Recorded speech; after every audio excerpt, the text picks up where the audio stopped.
Hello and welcome to episode 1028 of The Sleeper and the Bus. It is Friday, March 18th. I'm your host, Paul Sporer, joined this morning by Justin Mason. Justin, good morning, sir. Good morning to you. How are you doing? I'm doing pretty well. The basketball-esque offseason continues. The NBA, NFL-esque offseason continues. We got a ton of moves to talk about, and I figured on the heel of all those moves, what could we fit in? I thought it was maybe not robust enough to just be a moves show. So we'll do the reliever preview. We'll move that up. I think that's a one shot that we can do. You don't think we can do outfielder in one shot? That's adorable. We can't do outfield in one shot with no moves on the day. But let's dive right in because things have stayed fast and furious. Matt Chapman traded to Toronto. The Oakland teardown is happening in earnest. We are familiar with that. It's not done. I think Ramon Laureano could be shipped out. Montas, Minaya, they're starting over. They do this a lot. So there'll be a ton of prospects playing for them. We talked about this with the Matt Olson thing. But let's talk about Chapman going to Toronto. Matt Chapman had a really rough year last year. Now, I don't know if the hip is the cause here. And it's hard to know without him doing like some sort of interview to kind of line up what was wrong and what wasn't, if anything, because he played 151 games. So, right, he was healthy enough to suit up and play. Matt Chapman is definitely one of those guys that would play at like an 85, 90% clip to get out there and grind it out. And his bat suggests that maybe that's what was happening because his strikeout rate was up at 33%, a full season high by a lot. And he did hit 27 homers, but a 210, 314, 403 line. And I noticed that he had a big gap at the top of the zone where high heat was really troubling Matt Chapman. And he couldn't get to that pitch consistently. And I wonder if that might have had something to do with the hip or if it's been a hole in his swing. Toronto will help, but it's not a magic elixir. First off, that park is not an elite hitter's park anymore with the humidor in. So that alone won't do it. The lineup is markedly better, and that does help. A lineup of protection can certainly help. But is there a path to Matt Chapman picking back up where his 2019 left off when he was on the full Josh Donaldson trajectory? Because now joining Toronto at age 29 gets him back on the Josh Donaldson trajectory. Can his numbers get there as well? What say you regarding Matt Chapman in Toronto? I mean, absolutely, his numbers can get back there. I think he needs to become a little bit less aggressive. Kind of go back to the swing percentages we saw back in 2019. And if there is a health thing, obviously that could be something that's holding him up. I don't know if that's what it is, like you said. That being said, I'm also not going to bank on things changing. This is a great landing spot, right? He's going to get a lot more runs and RBIs than he would have in Oakland because Oakland's going to be atrocious. Yeah, even moving down in the lineup. Who cares? I'll take him batting sixth here then as opposed to batting third in Oakland's teardown. I think the overall pitching in the AL East is probably maybe a little bit worse, but maybe not. I mean, I think it's probably pretty close. The parks overall, I think, are better than they are in the AL West, but yeah, I don't know that this changes a ton for me. Some more runs and RBIs, but that's about it. I don't think there's a whole lot, different than what we talked about last episode. Low 30s, 80, 220, high 220s. That's the projection pretty much across the board. How do you feel about that? I feel good about that. I don't know that I want to mess with that batting average though, because I think there is a reasonable chance that he hits like 210. And then we talked about what he hit last year. Yeah. Then we talked about what it takes to pull that up. It takes two guys, especially when it's a guy like Chapman who's going to play every single day. So yeah, because that defense. Yeah, but I thought you like batting average guys that not just when you're tanking batting average, but just as a general thing to try to take the quality skills and then hope that they can pop a better batting average. Maybe he gets back into the 250 range of 2019 for Chapman. I just don't Is see that how not he the case does with it. him? Okay. I don't see it with him. I think, I mean, there obviously can be variance, but with the way he is attacking pitches and swinging and missing, like 230 feels like the ceiling or pretty close to it. Like, right? I think it would depend on closing that hole at the top of the zone, and getting those strikeouts back down, because 18 and 19, he didn't have a high swinging strike rate, and he had a mid-20s strikeout rate. Chapman did. He hit 278 the 1 year, 249 and 19, but that was with a 270 BABIP. So there was some thinking that, like, the BABIP was down a little bit. The batting average could come back and maybe be in the 260s. Then he went the other way. In the shortened season, when he was also dealing with the hip, he only played 37 games, strikeout rate at 36%, batting average at 232. Then last year, 33% strikeout rate, 210 average, BABIP down again. So I don't know. I certainly think the ceiling's higher. I think you're selling him short to ignore pre-2020. It does require some fixing for Chapman. I'm not banking on it. I will take the projection at face value, high 220s, 30, 80, 80. But I'm comfortable with that. In fact, I had a bunch of Matt Chapman shares even before this trade, 4 of 8. I got 50% exposure on my leagues. I'm obviously pleased by this deal. I was comfortable taking him as an A. Obviously, I love him now as a J with regards to Chapman. So, yeah, I mean, I think the overall ceiling is extremely high. I mean, just because he's in that lineup. I mean, we've seen him be a better contact hitter than this before. And like we said, his are defense, you buying though? No, I don't think so. Okay, so you have not bought, and you're not really open to buy. No. Now, you were buying Suarez previously, yes, before the move, because he goes right around Chapman. So does Donaldson. Donaldson improved his situation. So between those three, Donaldson, Chapman, Suarez, you go Donaldson in New York now? Yes. Eduardo Escobar versus Chapman? No. Escobar. You're out on Escobar. Yeah, Escobar hitting in that park at the bottom of the lineup. I don't love that. Where's Chapman projected to hit? I didn't check that. 6. Okay, that's not bad. Yeah. 6 in that lineup. Yeah. That's pretty hot. Last one then, Ryan McMahon versus Matt Chapman. I'll take Ryan. It's around higher cost with McMahon, generally speaking. You also get multi-positional eligibility. And Colorado. Yeah. I'll take Chapman. And they just got Chris Bryant, so that team is a winner. They did just get Chris Bryant. Let's transition into that move. I do like this move on both ends, really. Listen, I know it makes no sense with what they've done recently, but we can't crush them for all these stupid moves that they do. And then when they actually try to make a move that pushes forward, continue to roast them. I mean, we can, and people did, but I'm fine with it. It's a different GM, right? Well, yeah, I know, but like their whole Colorado essence has always I know, permeated. but like as much as we love saying Rocky's gonna Rocky, like it's a new GM. Yeah, he probably doesn't make the Arenado deal, right? Like he probably or trades Story or Gray at the deadline, which should have been done. So I mean, I think he it's a new GM. It's give him a break. The more I think about it, the more I like this deal for them, because they're not a team like Oakland or Pittsburgh or Baltimore where you look at that team and you go, oh my God, this is awful. No. They can't afford to be. They have too many guys that are in their mid-20s, low 30s. Like this team is, I'm not saying they're good, but they got to do something. They're just, unfortunately for them, in the wrong division. Yeah. Where even if they added 3 or 4 pieces, they'd still be the 4th best team in the division. True. It would make life difficult. Now, there's extra playoff spots this year. So, I mean, maybe they're just looking, going, hey, maybe we can go on a run. We've got a full rotation. They added to the bullpen. and maybe we can try to sneak and grab one of those last playoff spots.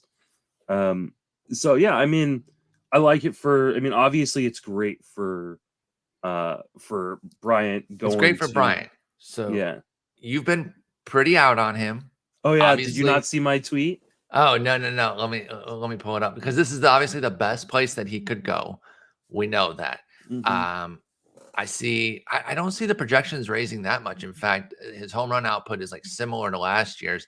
RBIs and runs are up into the mid to high 80s, and then the batting average takes a big jump into the 280s. Although ATC, I wonder if they've updated. They still have him at a 271, which is only 6 points higher than Bryant hit last year. I feel like he's going to hit higher than that. Hang on, I'm going to pull up your tweet here, unless you want to just read it to me. It was pretty much just, it said me updating my ranks on Kris Bryant later, and it was a guy at a computer just like crying. Yeah, because you have not been the biggest fan. So, and I asked this, and I was like, what is, and I didn't quite get an answer, but I'm curious, like, what is the anti-take with Bryant? Because I'm not quite understanding where because you're not alone. You're not alone at all. So what is the deal? He looked really, really bad with the Giants. I mean, really, really bad. And I don't know if that's a matter of like maybe he was dealing with something, maybe just leaving his only home, had like a mental effect. And the Giants Park is not an easy place to hit in either. So it could have been a lot of things, but I mean, he really struggled. Like he just looked like someone who was overly frustrated the entire time he was there. He still had a 788 OPS, 113 WRC plus too. So looking like he did, but still being an above average bat. That's the thing for me. It's like whenever we try to critique Kris Bryant, I still come back to a firmly above average guy outside of 20. Who cares? Played half of a third of a season. And that was a disaster. No bones about it with that. But I also hear a lot about like injury, and the only season that's really been undercut by injury was 2018 when he played 102 games, 147 and 144 the last 2 full seasons. I can deal with that. He offers some power. Doesn't really give much with the ribbies because he generally bats second, which has not been a great RBI spot, but also throws in some chip in speed. Obviously now it's hard to make the case against him being in Colorado, but I'll get to this in a minute, but I'm so freaking excited by something that just happened. But I don't think Kris Bryant should have been hated on as much even before. Yeah, maybe I've been I've never been a Kris Bryant guy. I know, but you're also not alone. So this is not really a Justin specific attack. And I was I was talking with Bubba because I know that he was kind of like, I'm not going to fall for this. I'm not going to fall for this. And I'm just trying to get to the heart. Like, what is you said he's bad with San Francisco, but you've been out forever. So there has to be more injuries in the past has been my biggest concern. And as much as he hasn't missed like a huge extended period of time outside of what year was it? 2018. He also missed, he did miss some time in 2020, he only played 34 games. And he just always seems like he's nicked up. Like he's one of those guys I think that plays through injury as opposed to going on the IL and getting better. There's something always maybe he's just too good looking. Like maybe I'm jealous. He's got beautiful eyes. Yes, he does. So but yeah, no, I've moved him up in my third base ranks. I moved him up to 10. I'm kind of debating between him and Justin Turner. I love Justin Turner, but Justin Turner has injury can't take risk. Justin Turner over. Yeah, I don't think Bryant. I can. So I'm not moving him above Bregman. So I'm gonna move him. I'm gonna move him to 8. And I moved him to 5. Wow, you put him above Bregman? No, Bregman's 4. Bregman's 4. Oh, I did put him above Arenado. Oh, where do you have Mondesi? 8. It's like I have your ranks right here. I can just those should be updated too. Well, maybe not with the Bryant move yet. They're not. So you moved him above. You moved him above Arenado, Riley, and Mondesi. Yes. Wow. Okay. He's going to the best place to hit in the world. Like we obsess over, like we spent, an hour talking about what this does for Connor Joe and how much, airtime have we wasted on the likes of like Garrett Hampson and all these other clowns that are like, lower division players there. And we're not going to go crazy for somebody who's an established star level player going there. Yeah, I'm super in on this. KB to Colorado puts him at number 5 for me and dual eligible. So I said that he is likely going to push up into the top 75. You're clearly here for that. Is he a top 50 player?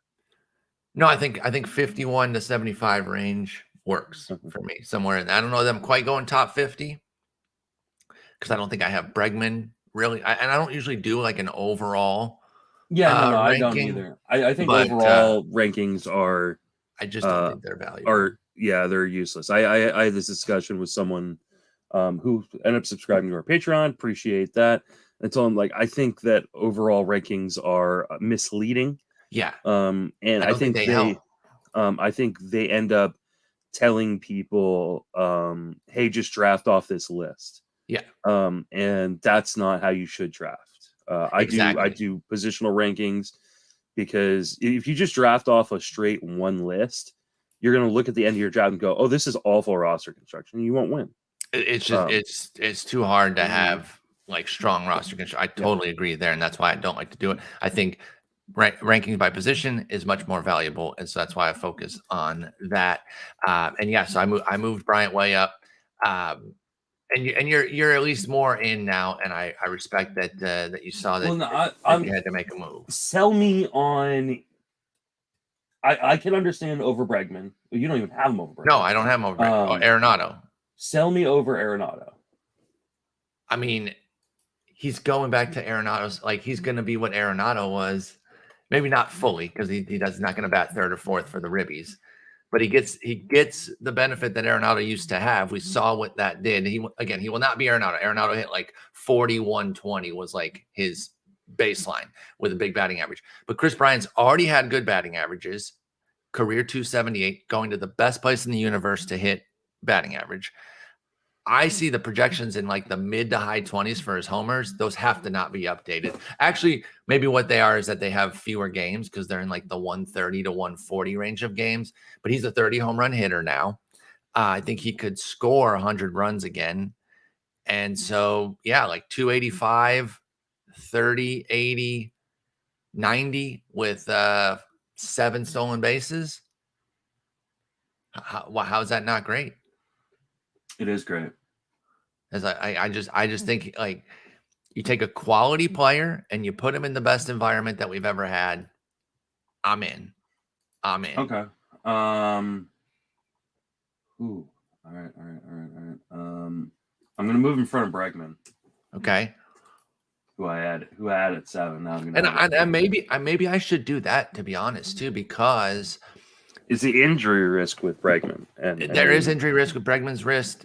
We don't know where it's at. And I don't know 100% if, a fully healthy Bregman is going to throw in some chip in speed. It's been a minute. Like the expectation is probably 0. Like, I think that's fair if people are coming in saying, I'm not getting anything from Bregman. I do wonder if he can get back to that. He had 5 and 19, 10 and 18, 17 and 17. For Bregman, and then 1 since, but that's been 2 injury-addled, season and a half type deal, season plus. This is unreal. This is just What? Are you watching the doc? Oh no, hang on. What'd you put? Look where I have Bregman on third base. Oh wait, hang on. I was looking at the wrong doc. When your tabs open, Justin, you don't even know. Actually, you probably do. You're probably a tab. Like me. I learned how to group. You got tabs, baby. Yes. Yeah, I moved them up to 5. Grouping tabs is huge. Now there's some risk, and I definitely there's some risk, but like how can you not love a guy going to Colorado? And again, I talk about the clowns that we care about going to Colorado. How could we not care about somebody who's actually good going there and And be I think aggressive about it. the argument for Bryant is because a large part because of the pool at third base, right? Like Exactly. outside, I mean, Arenado is safe. He's absolutely safe. I agree. But Riley's got risk. Mondesi obviously has risk. Bregman has risk. Rendon has risk. Hayes has risk. Turner has risk. So if I'm going to take the risk, why don't take it in Colorado? And that's kind of where I'm at. So I think we're on the same page here. I don't know that means I end up with him, but you're more open to it. I'll take him over those other third basemen. Excellent. I love it. I respect the move, and we're in lockstep here. Now, the move that had me geeked out, and I almost just skipped over the whole Bryant talk. Whoa, I didn't even see this next move. Luke, when did this happen? Just now, dude. Oh, okay, I literally reacted to it right when it came across. Luke Voight to the Padres. We saw a little bit of rumoring about this last night. It is going to happen for a right-handed minor leaguer, Justin Lange, and I'm so excited. He's freed, and this is why I've been drafting him, because I knew if they were going to get a Freeman, Olsen, or Rizzo, that they would move him, because they just weren't going to keep a player like Luke Voight just chilling on the bench. It's too good of an asset. He's freed, and I'm excited. Everyday DH, a little bit of mix in first base. Obviously, they'd love to get rid of Hosmer, but they're kind of stuck with that. He thickens up that lineup too, because that lineup was low-key kind of meh in San Diego. It's not even necessarily, especially you take Tatis out, but even with Tatis, I remember seeing some things float around. I want to say Vlad or Jenstead, one of them or both, were the guys that I saw kind of tweeting it out like San Diego's lineup is a little bit suspect. And again, this was with Tatis. Yeah, so now Tatis got taken out. That's pretty rough, but it's Grisham, Machado, Cronenworth, Voight, Hosmer, Myers, Nola, Profar, Kim, but Voight right there in the middle. My boy's freed. Let's go. Now, not to give shares every time we talk about a player, but this is my most invested in player so far. 6 of my 8 leagues, Luke Voight. And I couldn't be happier. So that's, I saw people tweeting out their Chris Bryant shares, catching that windfall, and that's awesome. I've had some negative ones, right? I'm, big on Connor Joe as a DC type of guy, and obviously his stuff gets muddied a little bit, although we disagree on what this move is going to do. I don't think we do disagree, honestly. I think we disagree on. You think he's like toast? I don't think. No, I never said he's toast. I said this hurts. I thought he was going to be a full-time player that potentially led off for the Rockies. So I think the difference is I still think higher, he can be, but I don't think he's not a full timer. Like he's probably 400, 450 plate appearances. I mean, probably, but he still can be. He's the best hitter of that group. I think you and I are actually probably pretty close on Connor Joe. I just was higher before this all happened, and now I've come back down. I don't think you were. I got him on 50% of my teams. I know I just said I wasn't going to name my shares every time. I got him on 50% of my teams. I will name my. I just didn't think. I just didn't. Are we not supposed to do that? Is that a thing? No. People don't like it. Yeah, you said Connor Joe's season over before it began was literally your tweet. You were burying him. I mean, I do think there is a reasonable outcome where he starts the year in the minors. I do not agree with that. Sam Hilliard would start down before him, I think. I'm pretty sure he's out of options. He's not. He's not one option left. And I just don't see. I don't see that. I don't want to get bogged down in that combo again. Luke Voight. Luke Voight. Were you in before? San Diego. And are you in? Yeah. I mean, I wasn't in like you were in, but I've definitely drafted him. And he will definitely be rising in my ranks now that we know that he is in a position to have full-time play appearances. They need to figure out. They just need to give away prospects to have someone take Eric Hosmer. I'm sure they've tried. Let's be honest. I'm sure there's been things out there. There's gotta be a team. I mean, we were just talking off air about the Orioles and how they have a $30 million payroll currently, and $17 million of it is Chris Davis. You can't pay the Orioles to take, or with prospects to take on that deal. They already have a first baseman eating up all their money. They don't need another one. Yeah, but he's not actually playing anymore. No, I know. He's really not, and I mean, they could just not play Eric Hosmer too. That would be funny. But yeah, I mean, Luke Voight, obviously the park change isn't great. But it's still not, I mean, it's a fine park. It's a great team, in a good division, with some real bottom feeder teams, in it. So this is Coors. Yeah, I mean, this is going to be awesome for Voight as long as he stays healthy. The big concern is health with Voight, right? On a per plate appearance basis, I think he is arguably a top 7 or 8 first baseman. The problem is, do we think he's going to get 450 plate appearances because of health? And that's my biggest concern. So I say draft him, and I don't have a problem getting aggressive on him, but make sure you have a really stable backup.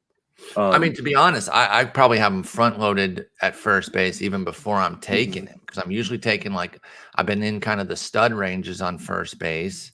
And then I also some of those guys with the multi-eligibility over there, like his new teammate, Jake Cronenworth. So then by the time I'm getting Voight, I might already have 2 first base eligible guys. It's a deep pool that I really do love, so I got a Josh Bell and a Pete Alonso, and then I'm still taking Voight. So I am kind of covered there. And I totally agree with you. Make sure that you are protected a little bit, but man, he's priced to buy. I mean, in the RotoWire online champions, of the last from this month. I think most of them have been this month. It's 20 from this month. He's the 28th first baseman. Luke Voight is at pick 277. That will go up, but I don't know that it's going to rise much more than say to Mancini Gurriel, which is 2021 at first base, which is a early 200s pick, 210, 212. I think that's still a very good price that leaves plenty of room for profit with Voight. Yeah, that's about where I would put him. I moved him up. He was, I think, 24th in my ranks. I moved him up to 18th. Okay. Right behind Rizzo and Schwindel, and above Scope and Nathaniel Lowe. So, yeah, I mean, I think it's great. I mean, this is a great landing spot for him. So, yeah, I like this for Voight a lot. I'm excited. Yeah. All right. Staying in the West, this one's pretty easy because it's just Rich getting richer. I don't know. There's a whole lot to go over with Freddie Freeman out in LA, but they do indeed lock him up. That lineup is disgusting. Let me ask you this: I know this other guy plays multiple spots, but does them getting Freeman give you any pause about Muncy's status, or with the DH second and third, is there nothing to read from Freeman inking with the Dodgers? Let's talk Muncy first, then we'll get into Freeman specifically. I mean, I don't know that it definitely gives me a little pause, but I mean, I already was pausing. You were already, yeah. You weren't paused. You turned the game off. Yeah, I was frozen. Yeah, this is not going to happen for me. So I mean, yeah, definitely. I mean, but that I think is more confirmation bias than anything else. Oh, look, now Muncy clearly isn't healthy. They went out and got Freddie Freeman when any team would be dying to go get Freddie Freeman outside of the Braves. So yeah, I mean, I think, ultimately I think this is just the Dodgers being the Dodgers and going, hey, listen, we have money, we'll spend it. Look at this lineup. Which is understandable because they can get arrested for the indecency of this lineup. It's absolutely disgusting. It's filthy. It's truly filthy. How amazing this lineup is. Yeah, I'm careful to read too much into it for Muncy's sake because he's not a first base only guy. He can play second and third, and the DH is there. So maybe they're just saying we'll keep him off the field. He's going to play mostly DH. So that's fine. Freeman, from one good spot to another in terms of team context, obviously, it actually gets better somehow. You go from the world champs to the Dodgers, and it's actually improved. I will say, though, for lefties, Dodger Stadium, not that good.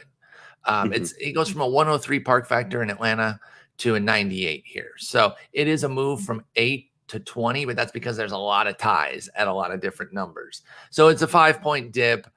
I'm not worried about it for Freeman. He was already No, because I mean, there's going to be a lot more people on base. exactly A lot more people being driving him in. There's nowhere to really move him though, because we already had him too. You're not moving him over Vlad, are you? No. Okay. Then this just means I likely won't get him again, because I think people are going to start first now. Yeah, especially with Acuna dropping out of the first round and Tatis dropping out of the first round. He's probably going to be a late first, and I'm just probably not going to take him. Yeah. Which is fine, because I've already got him on a few teams. I got him at the end of the second round in a number of leagues. So I'm stoked for my fantasy teams and super unstoked for my real life fanship. As a Giants fan, this is just another example of not only the Dodgers getting a fantastic player, but a really likable person that I enjoy watching. And now I'm going to have to watch 17 times or 15 times a year. I can't remember how many times a year it is anymore, of him just destroying my Giants. And screw you, Dodgers. I hate you all. Let them get stuck with Tyler Rogers having to pitch the 3 batters in the third is Freddie Freeman, and he throws one of those little lollipop frisbees in there in the nitro zone, and Freeman going to send it into the cove there. Unreal, dude. By the way, let me go back to something real quick. And they still have an amazing farm system. That's the thing. Yeah, they're just continuing to bring up guys. Like they're unbelievable. The Dodgers are unbelievable. Like it's just not going to get worse. They're just going to be a monster for the next decade. Yeah. It's really hard to see where it goes wrong for them. Cycling back, my exuberance for Bryant and then Voight made me pass over the aftermath in Oakland. Is there now for a guy that we have talked about, but we didn't really have much to say because we didn't know that he was going to play much in Toronto. Kevin Smith is probably the most fantasy relevant piece going back. Gunnar Hoglund's not going to, he's a recent draftee, has TJ, and then Zach Logue and Kirby Snead are relievers. Kevin Smith's going to play every day now.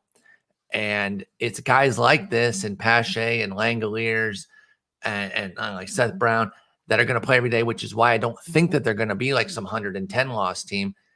Kevin Smith, again, if you missed our chat about him back when we talked second base, I think he had a double-double the last 3 minor league seasons. 21-18 last year, 19-11 the year before, and 18-17 back in 2018. Double-double, of course, is double-digit homers and stolen bases. So he really kind of broke out last year at AAA with the 285, 375, 61 line and those 21 homers and 18 steals.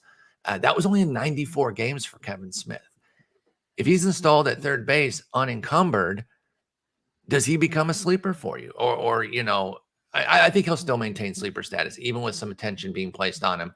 I doubt Kevin Smith moves to a place where people are going crazy for him. So how do you feel now that he goes to Oakland? Kevin Smith, prospect formerly for the Jays. I like him a lot. This is really interesting. And you said he's third base eligible? Well, he's going to play third. I want to say he's actually second base eligible in the NFBC world. I'm looking that up right now. Oh, no, he should be third because that's all he played last year when he came up. Yeah, he played 18 games at third. So Kevin Smith is already third base eligible. He might add in season, but he might just be the everyday third baseman and stay there. All right. So this is what kind of sleeper he is. Right now, because I've been doing ADP analysis, so my ADP is set for draft champions, deepest leagues, right? 50 round draft, 50 round drafted holds. Oh, there he goes. His ADP is 686 over the since the end of January. 686. Now, let's take. I think he is 30 round league viable here. There's only been one online championship the last 2 days, 16 and 17, Wednesday and Thursday. He was drafted in it, but literally the 10th to last pick. So the last round. pick 359. Yeah. That's going to go up, I think, for Kevin Smith, Absolutely. especially if he does anything in spring. Now let's try to place him in the third base realm here because we believe he's going to go up. Kevin Smith versus Josh Harrison. Kevin Smith. Same. Tyler Wade. Kevin Smith. Same. Joey Wendell. Kevin Smith. Same, but that one's a little bit closer. I can see a team build thing where if I want a little bit more stability, maybe I go with Wendell because he's kind of boring. You get a floor there. Smith maybe for the upside. Here's where it starts to get maybe a little bit dicey. These guys are going pretty late in drafts too. By the way, there were 5 drafts in that period. He was only drafted in 1. That's what I should have said with regards to Kevin Smith. Not that there was only 1 draft. Evan Longoria versus Kevin Smith. Kevin Smith. Mike Moustakas versus Kevin Smith. Moustakas. Yeah, I think Moustakas is too low at 347. Patrick Wisdom. That's a really interesting question because the additions of VR makes me wonder how committed they are, and Suzuki makes me wonder how committed they are to Wisdom. The beauty with VR, though, is you can play everywhere. I think I still go Wisdom, but that one is really close. I mean, kind of depends on your team context. Build would matter there too. Do you need speed just need the raw or power. Elite power? Yeah. Last one, because his situation changed for the worse recently. Abraham Toro versus Kevin Smith. Toro. I'm gonna go Smith on that. I think it's close though. I think so too, and I think I wind up Smith at that point. But yeah, so Kevin Smith, and you know what? Credit to some of our listeners because we had some chat. I want to say maybe at the second base position, just a comment on that pod post of like, hey, y'all didn't talk anything about Kevin Smith. This was well before any trade. This was when he's still with Toronto. And we got a tweet in a different context, not even after that pod. So 2 different people, maybe the same person on different venues, but 2 different times asked about Kevin Smith. So to those people, I hope you were already drafting him because you were getting the sickest price and now it's going to go up. But it won't be cost prohibitive. This is very reminiscent, and I mean, I'm hoping it doesn't end the same way, but very reminiscent of Andres Jimenez. Those people who were drafting him before he was traded to the Guardians. That's a good call out. So, I mean, and it's probably a pretty good comp because, I mean, there is a realistic chance that he falls flat on his face. I think the difference is Oakland may just let him play through that. Exactly. So I think he's a very, very interesting prospect. I think defensively he'll be fine at third base. Mm-hmm. And so like I think he can play every day. And I think at worst he's like a 10-15 guy. And I think at best he's like a 20-15 guy. Yeah, I'm excited. I'm excited by Kevin Smith here going to maybe a 10-10 guy. Going to Oakland. 20-10 guy. Yeah, you know, I mean he's run though, and if they like again, he's just not super fast. No, he's not super fast, but he's not terrible on the bases. And we saw that, you know, they'll allow a guy if they're doing their thing and they're smart on the bases like Marte. Now he's not Marte, but I don't think that he'll be distrusted to you know, run on the bases. I think the other part is we have no idea what kind of manager Mark Kotsay is. Like, we have just no clue. Like, we don't know if he's going to be an aggressive on the base bats kind of guy or not. Like, we really don't know. So, but yeah, I mean, I think he's really interesting. I think in the majority of drafts, because the majority of people aren't playing on an NFBC, right? Yeah. This is a guy you can sneak through with your last pick in just about every league. I think that's accurate. People aren't going to be attuned to like they're going to see the Matt Chapman deal, but they're going to be they're not going to think about what's going back like in 95% of leagues. Yeah, I certainly think that there's a chance that Kevin Smith does not really get any of the buzz, especially in mixers. In AL only, yeah, he's going to start to get some love, and those are deeper leagues. But yeah, keep Kevin Smith on your radar. It could be a little speed bastion late in drafts as well. All right, Kyle Schwarber to Philly, goes from one hitter's park to he just keeps touring the best lefty hitters parks here. Boston #1 over the last 3 years, Philly #4, Washington #5, and those are the 3 stadiums he's played in. So he's in #4. Nothing really changes in terms of his outlook there. You said that you're starting to move him up, though. Did you have Schwarber maybe a little too low, and now that he's signed, you kind of did your deep dive, and you're like, holy smokes, let me get, because I'm speaking from experience. That's how I did it, because I had him way too low. I don't know that I had him way too low, but I'm definitely moving him up. And I think he could be I think there is a reasonable argument between him and Giancarlo Stanton.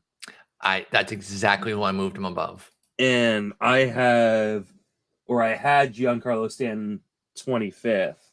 Yep. So I think I'm putting Kyle Schwarber there. Yeah, that is. By the way, just for the sake of uniformity, I will give you a recommendation. You can take it or leave it. Do you want to throw the UT only guys into your outfield rankings? Because that's what I did, because I didn't really have a spot for them. And that's where Ohtani would go, Cruz, Sheets, and Franmil. I probably will do that this weekend. Because, yeah, if I have time. The hard part is right now it's as you know, it's the busiest time of year, right? Yeah. And I've got the tag team draft and tout auction, which I will be live streaming the tout auction on Saturday, getting lots of questions about that. Let's go. I will be live streaming that, potentially with special guests like Alex Chamberlain, who joined me for the entire auction last year. Let's go. I have Beat Paul Sporer coming on Monday. I'll also be streaming that. Do you have tout too? Twitch.tv. Yes, Sunday night. On Sunday. Or Sunday afternoon. So I'll be streaming that as well. So, so all 7 hours of the tout auction, I'm sure I will be live streaming. No, that'll be great. But that's just a recommendation there. I did note that mine are in there, and that creates a little bit of discrepancy with us, but nothing that messes up the rankings. But I ended up getting Schwarber right. I love that you mentioned Stanton, because that's exactly who I popped him ahead of. And I got this power cluster here. And I'm pretty big on this guy, so maybe you're going to be jarred. No, actually, we have him in lockstep. Let's go. I got Haniger at 23, Schwarber 24, Franmil 25, and I'm honestly 26. Probably going to move Haniger up. He's coming. This is the best shape of your life shit, but he looks really, really he put on 10 pounds of muscle. Think about his injuries. They have not been chronic. Obviously we know the one. Well, it's with the man. For me, the injuries still scare me a little bit, but they don't really scare me. Everybody in the outfield has injury scare. I mean, I've got him in a tier with George Springer and Byron Buxton, Eloy Jimenez. These are all guys. And Giancarlo, like we just mentioned. Giancarlo, I mean, and so yeah, I think.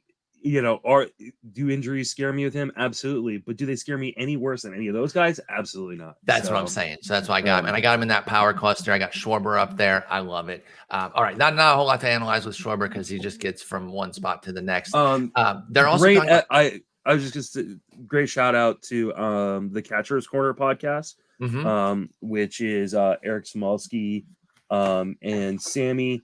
And then Sarah Sanchez was on the episode, their most recent episode, and Sarah did a little breakdown of Schwarber. That's great, and one of the reasons why I started to move him up quite a bit. That's excellent. So definitely go check that out. Batting in between Segura and Harper, if that #2 spot is correct, even if they put Real Muto there and put him in the 4 spot, that's in between Harper and Hoskins. Anywhere in that top 5 is not a bad spot for Schwarber, as far as I'm concerned. I'm excited. I think they said Schwarber. He's likely going to lead off. Even better. If they don't do the traditionals, I know Segura's a little bit more of a traditional guy. Put Schwarber up there. That'd be amazing. I'd love that. That would hit the RBIs, but I'll take the runs boost there. You mentioned this when we talked about Patrick Wisdom comparison. Seiya Suzuki out to the Cubs. And again, I think they announced their intentions pretty quickly when they got the Marcus Stroman deal, that this is not a teardown. They are in too much of a decent player position where they got a bunch of guys in their mid to late 20s, early 30s, that tearing it down would just be too much of a rebuild situation. So they bring on Stroman. They sign Miley off of waivers from the Reds because the Reds are cheap pieces of shit. And now they get Seiya Suzuki to install in the middle of their lineup. How do you feel about Suzuki as a Cub? I mean, this is great. I mean, I think some people are bummed that he didn't end up in Boston or LA or San Diego. I'm not sure and that while LA would have been a great spot. I don't know that he'd play every day there. well, I was literally going to say that about all three teams. Pardon me. Go ahead. I mean, what we saw with Ha-Seong Kim last year was this star Korean player come over, and he's in such a good situation in San Diego that when he struggled, he didn't play most of the year. That's not going to be an issue in Chicago. They're going to let him just play.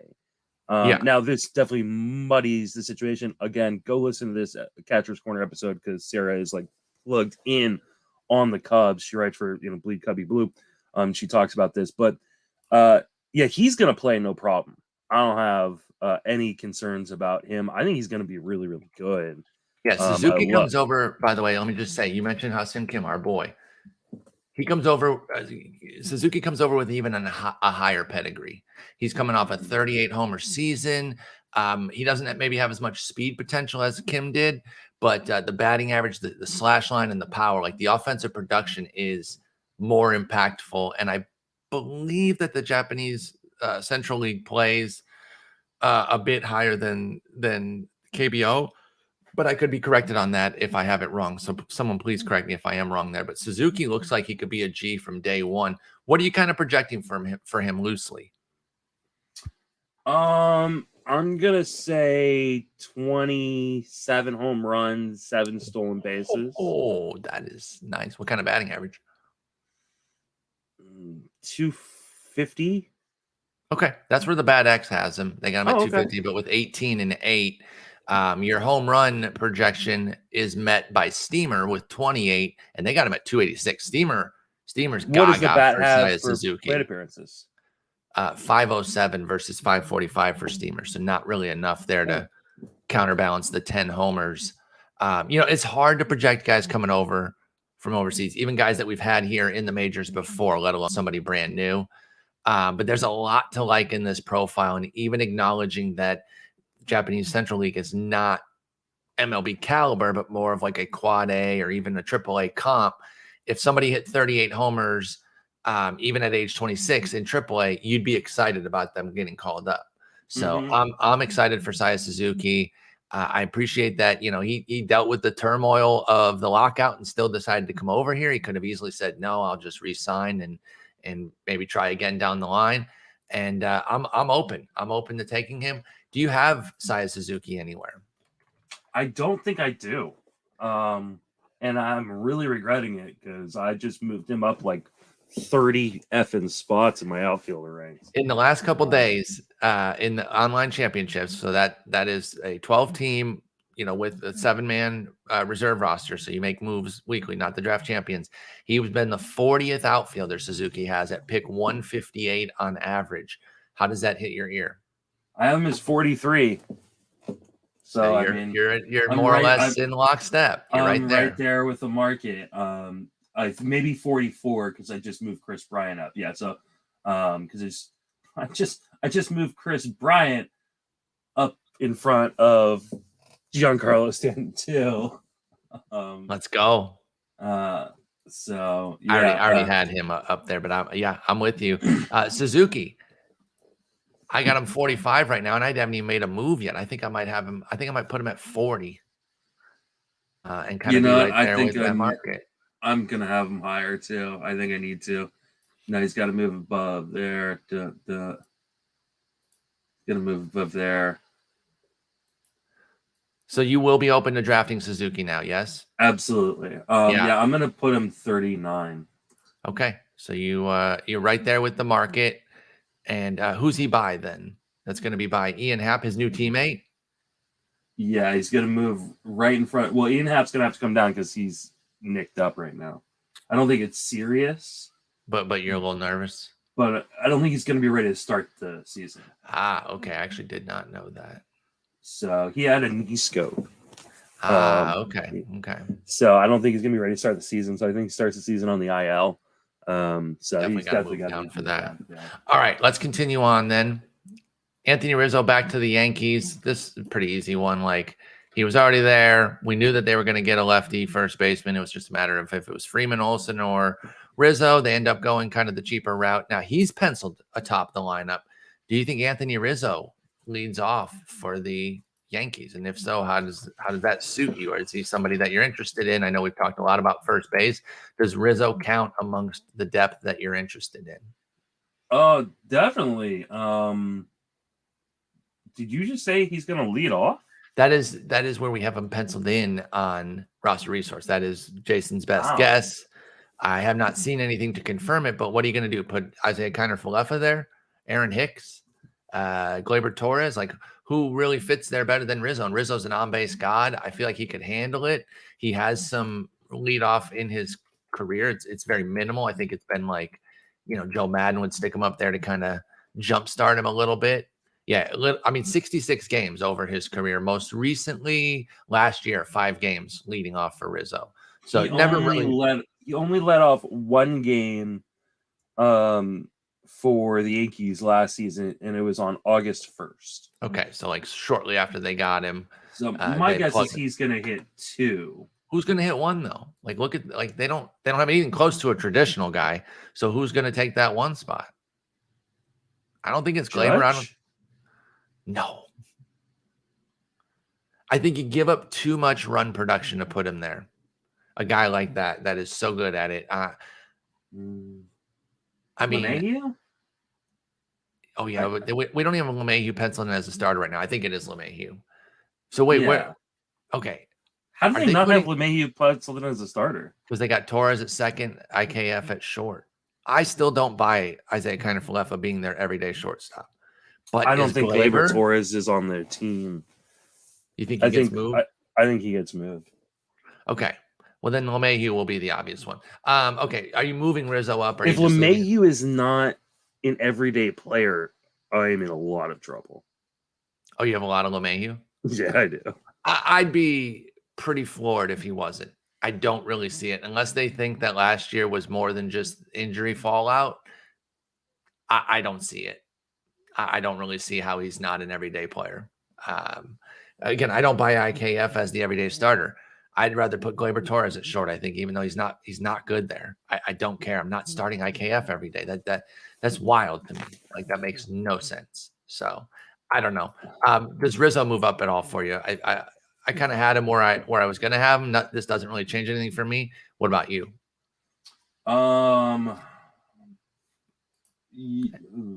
And by the way, that spot that I had him was 16th.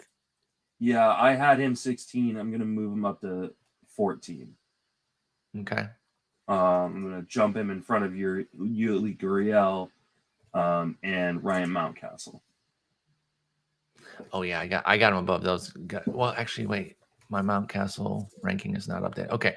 Tough part now is I have my ranking sheet, but then I have the one with the comments. And now that I'm putting the comments on, I have to update. So my first base is not updated right now. It hasn't been updated since 3-7. I'll get to that, but we got to keep hustling here. Eddie Rosario back to Atlanta, another back to a previous spot here. That's where he went at the deadline, hit pretty well with them. He had an interesting season because he wasn't hitting as well with Cleveland, and I think he was like maybe running to compensate, not for us fantasy dweebs, but to make sure he was contributing, because he was getting on base at a sub 300 clip at 296. He hit 7 homers, but had 9 steals with Cleveland in 78 games. Well, then he goes over to Atlanta, plays there for a month because he was traded whilst hurt, like Schwarber. 7 homers, only 2 steals. Maybe that's part of coming off of the injury, but he's never really been a big steal guy, but got up to 271 and then was a playoff stud. One of the things I do like about Eddie Rosario is that he combines contact with the power, right? He kind of broke out as a power dude back in 2017, 27, 24, 32, 13 in the shortened season. So that was still a big power season. Only 14 last year. The ISO dropped to 177. You could probably attribute some of that to the injury, maybe some of the park. I don't know. I actually don't know how Cleveland plays for lefties. It's pretty neutral. And I mentioned the Braves earlier are a little bit better. So it wasn't the park. He just had a little bit of a power outage. Does Eddie Rosario get back to his 20-plus homer hitting ways with a full season in Atlanta? Okay. Yeah, I mean, I think 20 and,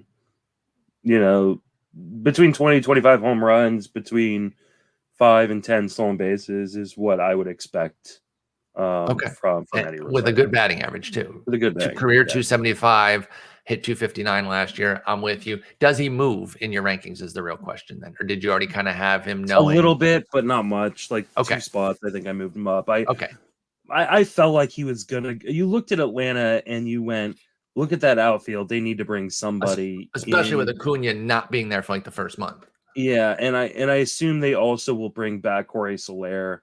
Though those talks are apparently heating up with San Diego as well. Defensively, that's going to be rough, though. Yeah. You can't – that means you have to have either Ozuna or Soler in the outfield. So that's not good. And then what do you do once Acuna is back? They can't. I don't think that they want to put Acuna in the center coming off this knee injury. Even if they do, like it's still untenable. Yeah. Like Soler does not fit now that Rosario's there, in my opinion. But I mean, yeah, with Rosario there, once Acuna's back, then one of them's out of a job. So no, you're right. Like it's just it doesn't. Well, no, I think Duvall would probably take a big hit. He's the penciled in center fielder right now. So you bring Acuna back, you move Ozuna to DH. Oh no, it kills the DH, which is Alex Dickerson right now. No, Ozuna's got to be the DH. Not penciled in right now. I mean, it doesn't matter. Ozuna and right, Dickerson and DH, or flip them. But either way. Bottom line, defense is bad. Soler does not make any sense for them anymore. No, I think San Diego makes sense for them. For Soler. I think that. Well, I mean, they did just get Rizzo though. I mean, Voight, who's probably a DH with Hosmer there. I don't think Soler necessarily makes sense until they figure out something. Hosmer just goes to the bench. I mean, it's a sunk cost. You got to pay him anyway. I don't think there's any reason to necessarily play him. I think that's fair. Zach Greinke back to KC, where it all began. Now, he developed a home run issue last year that elevated his ERA for sure, but it was still 416, which is not horrendous. And he had a 117 whip. So even with a 1.6 homer 9, because he allows so few base runners, it didn't even kill Greinke. If Kaufman can bring the homers back down to a reasonable 1.1 type of mark, I think we could have another sub-4 ERA with a great whip Greinke stream season. I think those that drafted him like pre this move have got to be feeling great about their innings eater that they got at a bargain price, because I think this move jumps Greinke's price up. What do you think about Greinke and KC? Back in KC. Sorry, no, it was my computer making a phone call or accepting a phone call for me. I didn't know if you guys are going to hear that or not. I did. I don't know if it went over probably went over the air then. That's fine. Yeah, I will try to take that on post. We'll see. Greinke. Yeah, I mean, there's nothing better for a home run problem than Kaufman. And I had him in the 70s because I didn't even know if he was going to play this year. Yeah. But I've moved him up to 48. I had him way low, and I want to be jarred by what you just said, but I don't think I am. I don't know if I'm getting him that high, but I'm certainly getting him a lot. Like I just moved him up 38 spots. Now I had him way too low. Yeah, I mean, I think I had in the Pablo Lopez, Hyunjin Ryu, Luis Patino, Anthony Descalfani area. I don't think that's unfair, and he's a whip god too. And if you pair him with somebody who is more of a whip trouble but ERA type, think pre-2021 Robbie Ray type of guy. That's who I always think of, like that, where the ERA was always like not always, but it could be sub 4, but the whip would be like 135. Pair Greinke with somebody like that, and he's going to eat up the innings too. That's the thing. He threw 171 even last year at age 37. So I like this move. I agree that it moves him up, and I'm I may eager to move see him what it down does a to his little. price. I may move him down a little bit, but I can't see me like. Who would you rather have, Zach Greinke or Marcus Stroman? Stroman. So I think I'd rather have Greinke. More I'll go strikeouts, Stro, but wait, nah, not necessarily. Greinke's strikeout rate cratered last year. Yeah, I think it'll come back, 17%. though. It might, but he was already kind of living on a margin with he was like an 11% strikeout rate or swinging strike rate. It went down to 9%. So that is 2 ticks. If he gets one of them back, sure. And he's living more at 10%, I could see the low 20s, but he also is going to have a pretty good defense behind him. He might just be pitching to contact and not worrying about strikeouts. I'll still take Stroh because he's like, what, a decade younger too. I will do that. But again, I'm moving Greinke way up. I had him way too low. In the last couple days, online championship leagues, he's still the 123rd pitcher at pick 295 for Greinke. Wow. I'm paying that all day. That's with the move. Like, that's with the move taking place. He's right around Luzardo, Kikuchi, Lauer, Tyone. He's 38, man. People are not going to move Greinke up to your level, so you're going to be able to get him a lot. Yeah. You can take him into Maine? You open to taking him into Maine? Oh, yeah, absolutely. Definitely going to need to move him down. Yeah, 48 seems too high, actually. Okay. Yeah, I got him in the 60s how now. Bad his strikeouts went down. Yeah, it went down quite a bit for Greinke there. Let's see. All right, yeah, I'm gonna move him down about 8 spots. Okay, I think that's reasonable. You can definitely have him there without 55. Incident. Jock Peterson, Jock Jams. You worried about Freddie Freeman? You guys got Jock Peterson. Doesn't that counter the move perfectly? It does. The tweet I put out. Freeman was the counter to Jock Peterson. That's right. The tweet I put out when that move happened is that the platooning will continue in earnest. They are making no bones about it. We already knew even before this, but like they've just got it set up where they can go righties and lefties and platoon so many of these spots. Even though Jock's platoon split last year really wasn't out of pocket, it was pretty close to even. He's still going to be seen as a righty destroyer, sit against most lefties. Now, here's the disconnect. He's kind of a name guy because he's pretty popular and has done some things, but is the fantasy value matching it? He had 18 homers last year, 61 ribbies, 55 runs, a couple chip-in steals, and a 238 average. Is there enough, even as a strong side platoon, for Jock Peterson to still be fantasy relevant in like a 12-teamer? In a 12-teamer, probably not. Okay. I mean, he is straight up gonna platoon. Like he's not, of course, and he should. I don't put anything into last year. Does not. He was again about even. Only 7-point split, but that's 1 year. I don't think his platoon has changed. I will say that the Giants have really optimized these platoon guys. Yeah, they have. I mean, Brandon Bell hit 27 home runs in like 90-something games last year. That was just insane. But could you not see Jock Peterson doing the same? Yeah, I mean, he's got a lot of power. Maybe not 97 games, but could I see like 25 plus homers in his like 130 games? So yeah, I don't know that I want to draft him in a 12-teamer, but I could see him being viable in a 12-teamer. I could see him being picked up by like 5 teams across the season. Absolutely. Like up and down, up and down, up and down. Mm-hmm. In the last couple days, he's only gone in one of those 5 online championships, pick 358 for Jock Peterson. Is that right? Should he not even go in every? You're agreeing with that, right? He probably shouldn't go in every single one. I'll just see if he moves up, or if people go, he's going to platoon. Too. But I just bypass him. I think some people are going to be like, well, he's never going to play full time. I don't think you want him to play full time. He is so bad against lefties. Like, again, no. Last year does not change. Danielle's asked me, like, what's wrong with Jock Peterson? Why was he available? It's like, can't hit lefties. Can't hit lefties. Like he did last year, but that's 112 plate appearances. He has a 200-point split for his career. They're not going to give him the opportunity. They're going to lean on that. I mean, 6'10" career against lefties. There's Mhm. just no reason for them to even give Peterson the opportunity to try to figure it out. They got guys for that.